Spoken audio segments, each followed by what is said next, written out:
दोस्तों, क्या आप जानते हैं कि अर्जुन और किरात रूपी शिव जी का युद्ध क्यों हुआ था?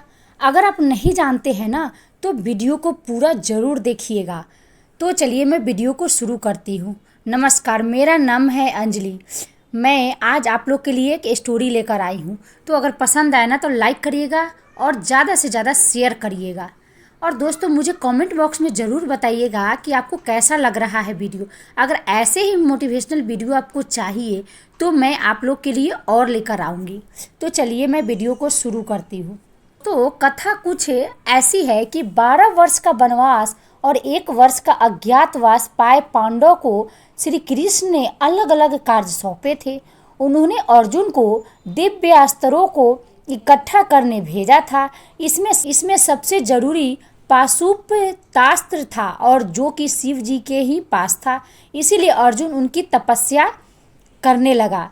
उधर महादेव शिव ने अर्जुन की परीक्षा लेने के लिए किरात यानी शिकारी का वेश धारण किया और वहां पहुंच गए जहां अर्जुन तपस्या कर रहा था।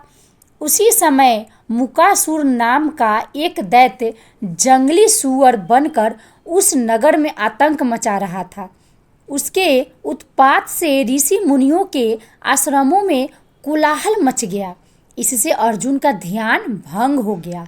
विकराल सुअर को उत्पात मचाते देखकर उसने धनुष उठाया और बाण चला दिया। लेकिन अर्जुन ने देखा कि सुअर के शरीर में 2 तीर एक साथ आ घुसे थे।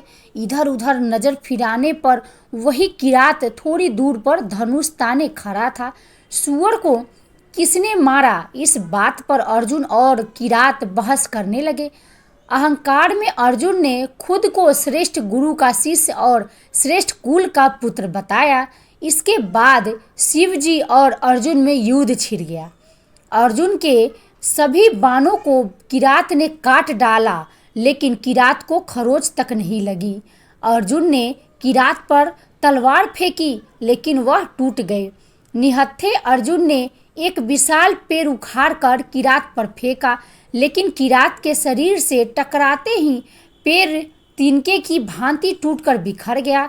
इसके बाद किरात ने अर्जुन को उठाकर दूर फेंक दिया। शिव जी का स्पर्श पाते ही अर्जुन सोचने लगा, मैं तो शिव जी की तपस्या करने आया था और ये कहाँ युद्ध में उलझ गया। ऐसा सोचते ही अर्जुन ने रेत से शिवलिंग बनाया और पूजा करने लगा। इसी बीच किरात ने उसे फिर ललकारा। अर्जुन ने इस बार जैसे ही किरात को देखा तो अवाक रह गया, क्योंकि जो फूलों की माला अर्जुन ने शिवलिंग पर चढ़ाई थी वही किरात के गले में दिख रही थी। यह देखकर अर्जुन को समझ में आ गया कि किरात के रूप में कोई और नहीं, स्वयं भगवान शंकर है। अर्जुन किरात के चरणों में गिर पड़े और उसने क्षमा मांगी। तब शिव जी अपने असली रूप में प्रकट हुए। अर्जुन ने वही शिव पूजन करके उन्हें प्रसन्न किया। देवाधिदेव शिव ने अर्जुन के भक्ति और साहस की भूरी भूरी प्रशंसा की और वरदान स्वरूप अभेद्य पाशुपत अस्त्र दिया और युद्ध में विजय होने का वरदान भी दिया। महाभारत के बिल्कुल अंतिम में भी शिव जी की मौजूदगी तब दिखाई देती है जब पांडव सब कुछ समाप्त होने के बाद स्वर्ग की ओर बढ़ने लगते हैं। इस कथा का जिक्र महाभारत के मौसूल पर्व में है। श्री कृष्ण के देह त्याग के बाद पांडवों का धरती से मन उचट जाता है। वह अपना सारा राज्य परीक्षित को सौंप देते हैं और फिर संन्यास लेकर स्वर्ग की खोज में बढ़ते हैं। लेकिन मुक्ति का मार्ग तो सिर्फ शिव जी ही बता सकते थे। लेकिन महाभारत के रण और भयंकर रक्तपात के कारण शिव जी पांडवों को स्वर्ग का अधिकारी नहीं मानते थे, इसीलिए वह लुप्त हो गए। शिव जी के दर्शन के लिए पांडव काशी गए, पर वे उन्हें वहां नहीं मिले। इसके बाद वे लोग उन्हें खोजते हुए हिमालय तक आ पहुँचे। भगवान शंकर पांडवों को दर्शन नहीं देना चाहते थे, इसलिए वे केदार क्षेत्र में चले गए। जब पांडव भी वहां पहुंचे तो शिव जी बैल का रूप बनाकर भागने लगे, लेकिन भीम ने उन्हें पहचान लिया। भीम ने दो पर्वतों पर अपने पैर फैला दिए। सामान्य गाय बैल तो उनके पैरों के बीच से निकल गए, लेकिन शिव रूप बैल पैरों के बीच से नहीं निकलना चाहते थे। तब भीम उनके पैर पकड़ने के लिए झटके से कूदे, लेकिन शिव धरती में धंसने लगे। तब भीम ने बैल की कुबड़ पकड़ ली। पांडवों की भक्ति दृढ़ संकल्प देखकर शिव जी प्रसन्न हुए और उन्हें दर्शन देकर पाप मुक्त कर दिया।